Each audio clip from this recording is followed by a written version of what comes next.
Hey everyone! Today we're going to be continuing our deep dive, if you will, into pumpkin beers. We've got a beer from Two Roads Brewing in Stratford, Connecticut. Love the brewery, it's an awesome place. You should totally check it out if you're in the area. This is Roadsmary Spawn, a pumpkin maple pecan ale. And it clocks in at 7.5% ABV. Let's pour it out.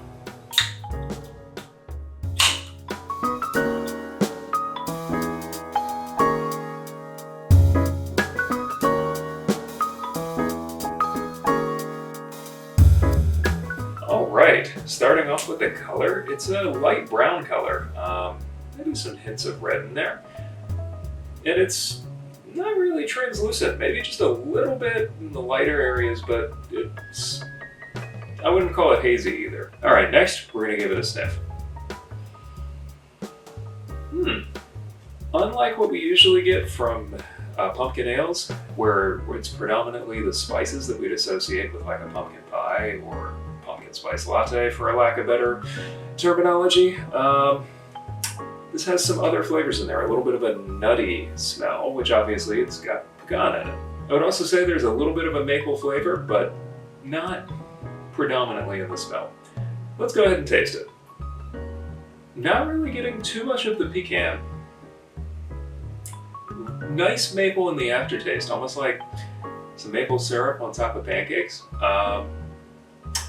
And some spices in there, what we'd expect from a pumpkin ale. It's just a little bit more complex than your standard pumpkin ale. Let's take another sip. I'd say the maple adds a really nice touch to your standard pumpkin ale.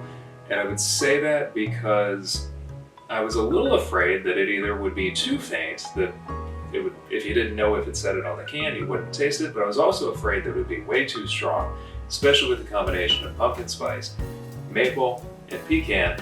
I think it's a nice twist on what we've been seeing as basically the standard pumpkin ale that almost every single brewery puts out every year. I like it. I'm going to go ahead and give it a 7 out of 10. I think I'd like to see if we could get just a little bit more of that nutty flavor in there from the pecan and see if that would give it a little bit more of an earthy, roasty characteristic to it. So 7 out of 10. If you've had this beer or any other beer from Two Roads, be sure to let me know in the comments below. And if you have a favorite beer, especially a pumpkin beer right now that you'd like me to try, let me know as well. Until next time, cheers.